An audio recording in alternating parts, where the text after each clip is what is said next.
সুবহান রাব্বিয়াল আ'লা বলেন। যদি কলিজা থেকে বলতাম তো কয়বার বলা আসতো, যদি বুঝে বুঝে বলতাম তো কয়বার বলা আসতো। আমি আমার ললাটটাকে জমিনে ঠেকিয়ে দিয়ে, আমি আমার নাকটাকে জমিনে রেখে দিয়ে সুবহান রাব্বিয়াল আ'লা, তিনটা শব্দ, আকবার, আজিম, আলা বলেন। আকবার, আজিম, আলা। আকবার মানে বড়, আজিম মানিও বড়, আলা মানিও বড়। তবে তিনটার মধ্যে সামান্য একটু পার্থক্য আছে। আল্লামা ইবনুল কাইয়িম আল জাওজিয়া বলেন তিনটার মধ্যে একটু পার্থক্য আছে। আকবার যেখানে গিয়ে শেষ হয়, আজিম সেখান থেকে শুরু হয়। আজিম যেখানে গিয়ে শেষ হয়, আলা সেখান থেকে শুরু হয়। এবার আকবার কোথায় গিয়ে শেষ হয় রব ছাড়া কেউ জানে না। এই আকবরের আবার শেষ কিটা? এই জন্য তিনটা শব্দকে আল্লাহ তিন জায়গায় সেট আপ দিয়েছেন। সুবহানাল্লাহ। তোমার মুতলাক তাজিমে বলো আকবার, অর্ধেক ঝুঁকে ঝুঁকে বলো আজিম, চূড়ান্ত ঝুঁকে বলো আলা, চূড়ান্তটাতে গিয়ে বলো আলা। কি এখন দেখেন, ওয়ালা তাকুনু কাল্লাযীনা নাসুল্লাহ, তুমি যে আমাকে আকবার বলেছো, এবার বলুন তো দেখি, তুমি যে আমাকে আকবার বলেছো, আকবার জবান দিয়ে বলেছো, তোমার দিলে তখন কি ছিল? তুমি যে আমাকে জবানে আজিম বলেছো, তোমার দিলে তখন কি ছিল? তুমি যে আমাকে আলা বলেছো, দিলে কি ছিল? এমনি কন না, এক একজনের দিলে কি আছে?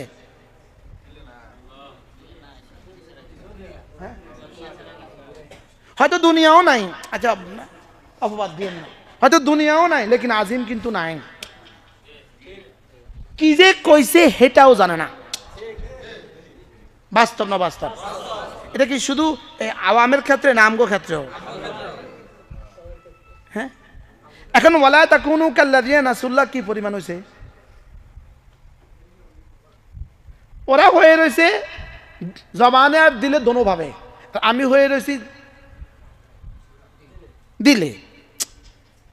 বুঝেন নাই কথা কি বলছি বলেন?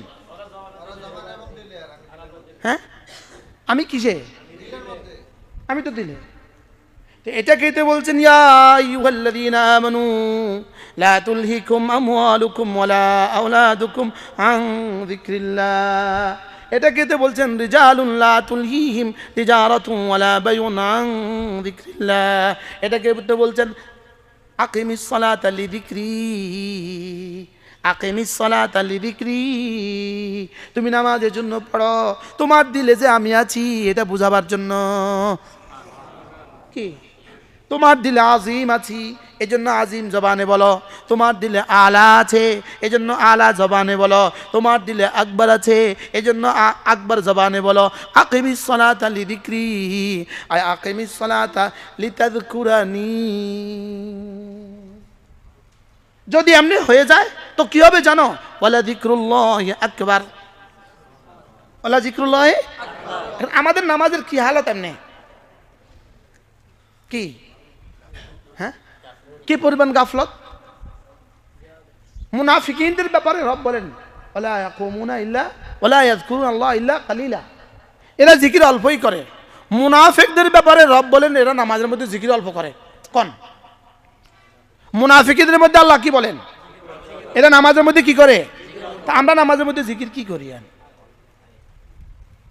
অল্প করি না বেশি করি? কামিয়াতান অল্প না বেশি? অল্প। এবার কাইফিয়াতান অল্প না বেশি? কাইফিয়াত তো নাই।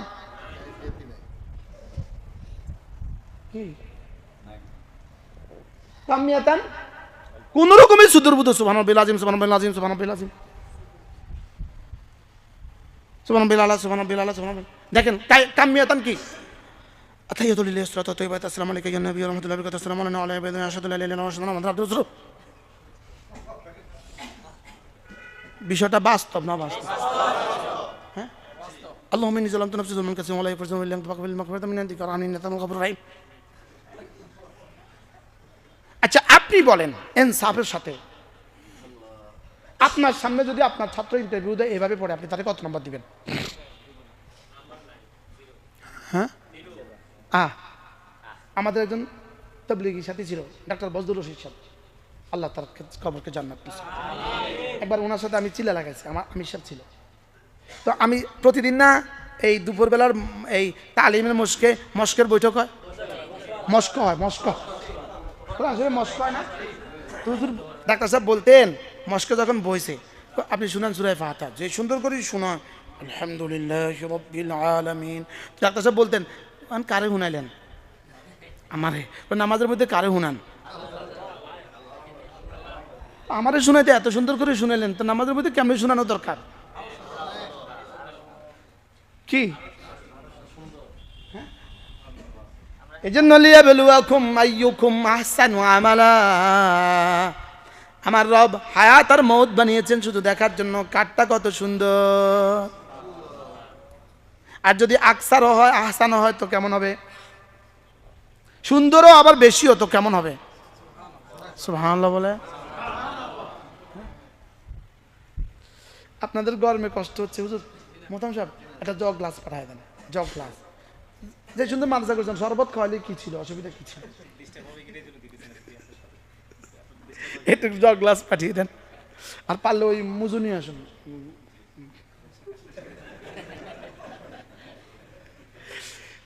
কি বলছি?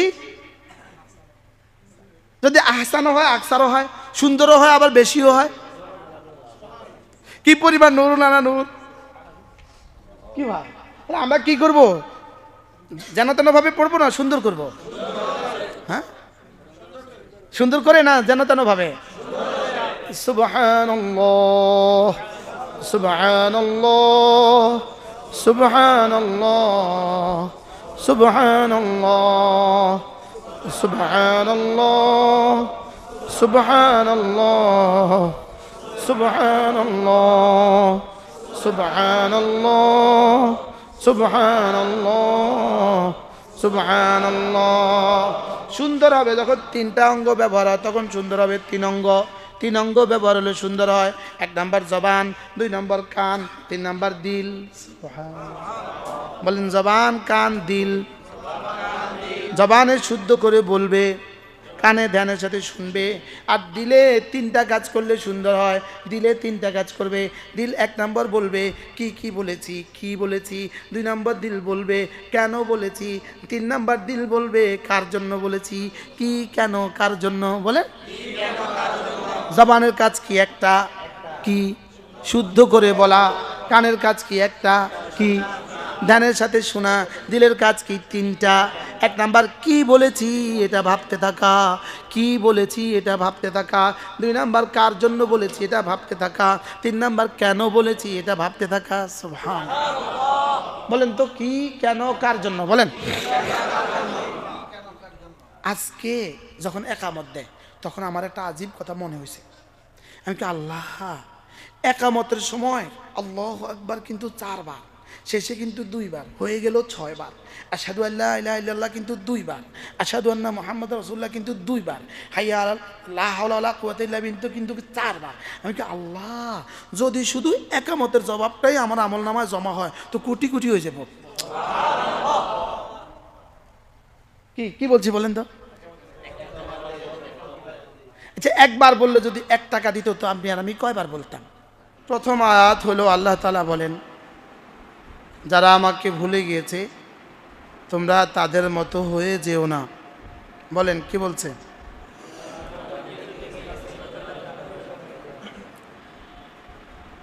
ভুলে যেও না, তাদের মতো হয়ে যেও না। এই কথাটা একটা প্রমাণ করে যে আগে এক সময় আমাদের মনে ছিল।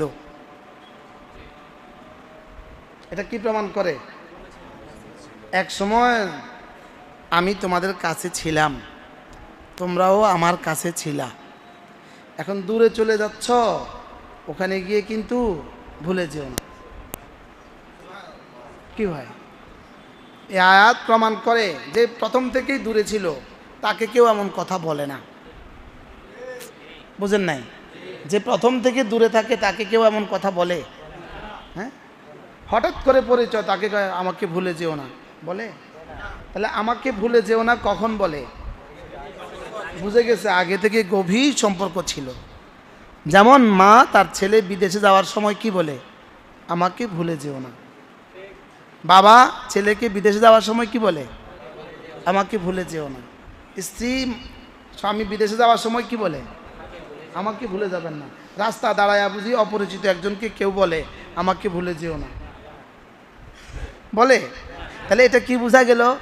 আমরা আল্লাহ তাআলার কাছে ছিলাম, বলেন,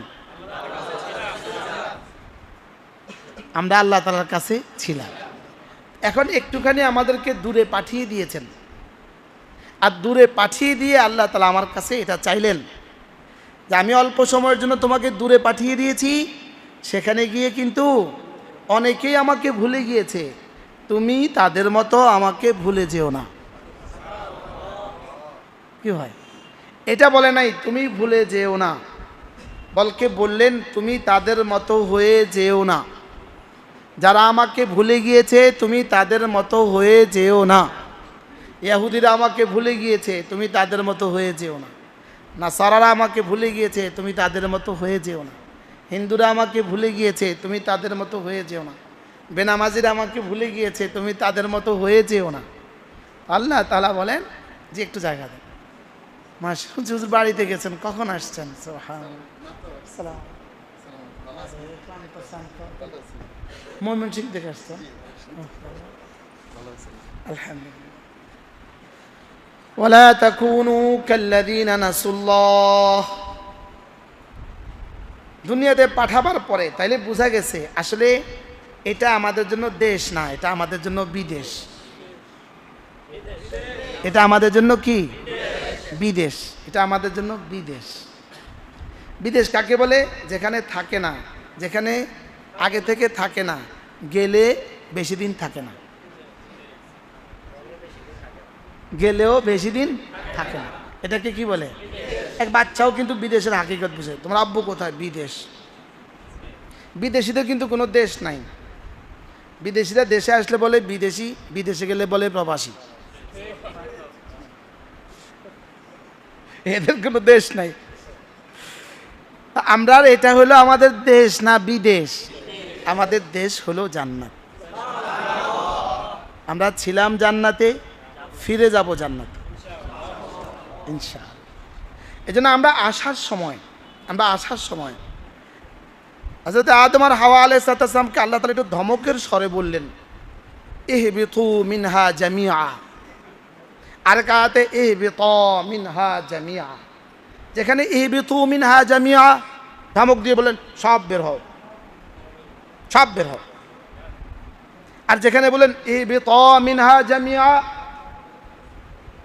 এটা দুই তরজমা, তোমরা দুজনে সকলে বের হও। এটা কি কথা? আর দুজন আবার সকলে হয় কেমনে? বলতে হয়তো ইহবিতু মিনহা জামিআ কিলাহুমা, ইহবিতু মিনহা কিলাহুমা, না জামিয়া নাই, বলতে বলতে ইহবিতু কিলাহুমা, আর অথবা ইহবিতু মিনহা জামিআ। দেখি আল্লাহ কয় ইহবিতু জামিআ, তাহলে বোঝা গেছে আল্লাহ তাআলা রাগত স্বরে কি বললেন? আদম আর হাওয়া যাও, বাপ মা স্বামী স্ত্রী দুজন বাইর হও, ছেলে মেয়ে যা আছে লইয়া, ছেলে মেয়ে যা আছে নিয়ে বের হয়ে চলে যাও, তলফি তল্প সহ, ব্যাগ অ্যান্ড ব্যাগেজ, তলফি তল্প সহ যা আছে সব নিয়ে চলে যাও। আচ্ছা, যাকে এতটা আদর করে বানিয়েছেন তাকে ঘর থেকে বের করে দিতে আল্লাহ পাকের কেমন লাগছে? হ্যাঁ কি? আর যাকে এতদিন কাছে রাখছেন তাকে বের করে দিতে তার কাছে কেমন লাগছে? হযরত আদম আলাইহিস সালামের কাছে কেমন লাগছে? হাওয়া আলাইহিস সালামের কাছে কেমন লাগছে? আল্লাহ তাআলার কাছে কেমন লাগছে? তো এই কেমনের জবাবে আল্লাহ তাআলা বলেন তোমাদেরও কষ্ট লাগছে, আমারও তো খুব ভালো লাগে নাই, আমারও তো কষ্ট লাগছে, তবে একটা ফর্মুলা দিচ্ছি, ফাইম্মা ইয়াতিয়ান্নাকুম মিন্নী হুদান, আমার কাছ থেকে তোমাদের কাছে না আবার একটা চিঠি যাবে, আমার কাছ থেকে তোমাদের কাছে একটা কি যাবে? চিঠি যাবে। দুই আয়াত, ফামান তাবিআ হুদায়া ফালা ইয়াদিল্লু ওয়ালা ইয়াশকা, আর ওয়ামান ইত্তাবাআল হুদা ফালা ইয়াখাফু ওয়ালা ইয়াশকা। আমার কাছ থেকে তোমাদের কাছে একটা চিঠি যাবে, ওই চিঠিটা যে পড়বা, যে বুঝবা, যে মানবা, বলেন, সে এই ঘরে ফিরে আসতে আর কোনো অসুবিধা হবে না। ফালা ইয়াদিল্লু ওয়ালা ইয়াশকা, সে না এই ঘরে ফিরে আসবা, প্রতিমধ্যে ভটকা যাবে না, পথ হারা হয়ে যাবা না, প্রতিমধ্যে কি হবে না, পথ হারা হবে না। তুমি যাও, তুমি যাওয়ার পরে আমার কাছ থেকে একটা চিরকুট যাবে, চিঠি যাবে, ও চিঠি মতো যে চলবে সেই ঘরে আসতে ফালা ইয়াদিল্লু ওয়ালা ইয়াশকা, সেই ঘরে আসতে আর কোনো অসুবিধা হবে না, সেই ঘরে আবার ফিরে আসবা, সেই ঘরে কি আসবা। তাহলে বোঝা গেছে আমরা ছিলাম জান্নাতে, এই জন্যই আমরা পড়ি ওয়া ইন্না ইলাইহি রাজিউন, আমরা তার কাছেই ফিরে যাব। ফিরে যাওয়া কাকে বলে? আগে ছিলাম আবার ফিরে যাওয়া। এই জন্যই বলেন ওয়া ইলাল্লাহি মারজিউকুম জামিআ, তোমরা না, তোমাদের ফিরে আসার জায়গা কিন্তু আবার আমি।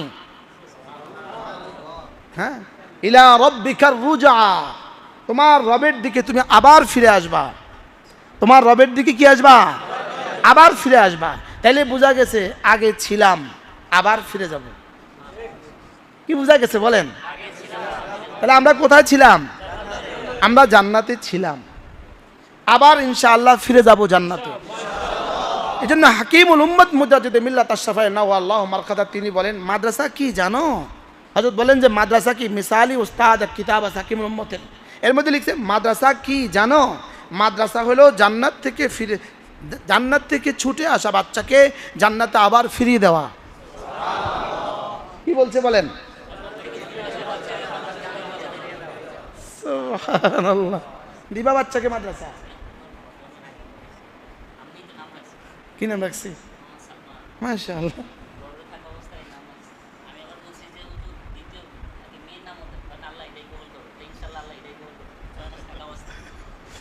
মাশাআল্লাহ। বলেন মাদ্রাসা কি? এই জন্য আমাদের ঢালকানগর হযরতওয়ালা বলেন যদি 1000 বাচ্চাকে এক মাঠে জমা করে দেওয়া হয়, 999টা বাচ্চা হলো স্কুলে পড়ে, শুধু একটা বাচ্চা মাদ্রাসায় পড়ে, সবগুলোরে একই ড্রেস পরাইয়া দিলেন। আর আমারও যদি বলে মাদ্রাসার বাচ্চাটা তুলে নিয়ে আসেন, তো হযরত বলেন যে আমি মাদ্রাসার বাচ্চাটা তুলে নিয়ে আসতে পারবো। কি বুঝছেন কি বলছি? বলে এটা কেমনি সম্ভব হয়েছে? ওর চেহারা বলে দেয় জান্নাতে যাওয়ার জন্য আবার তৈরি হয়ে গেছে। মাঝে মাঝে গাড়ি যখন আমরা গ্যারেজে নেই, তো 2-1টা বাচ্চারা আমি ডেকেছি এদিকে, তুমি কি ছোটবেলা নুরানি পড়ছো? জি হুজুর আমি ছোটবেলা নুরানি পড়ছি। ওটা চেহারা বলে দেয় ওটা কোনো এক সময় নুরানি পড়ছে। তাহলে মাদ্রাসা মানে কি বলেন তো? জান্নাত থেকে ছুটে আসা বাচ্চা আবার জান্নাতে ফিরে যাওয়ার জন্য আবার জমা দিয়ে দেওয়া, যে রব্বা এটাকে আবার জমা দিয়ে দিলাম। সুবহানাল্লাহ। কি হয় আমাদের অলিপুরি দামাত বারাকাতুম বলেন, আল্লাহ হুজুর হায়াতের মধ্যে বরকত দান করেন। হুজুর বড় সুন্দর বলেন, আমরা ছিলাম জান্নাতে, আবার ফিরে যাব জান্নাতে।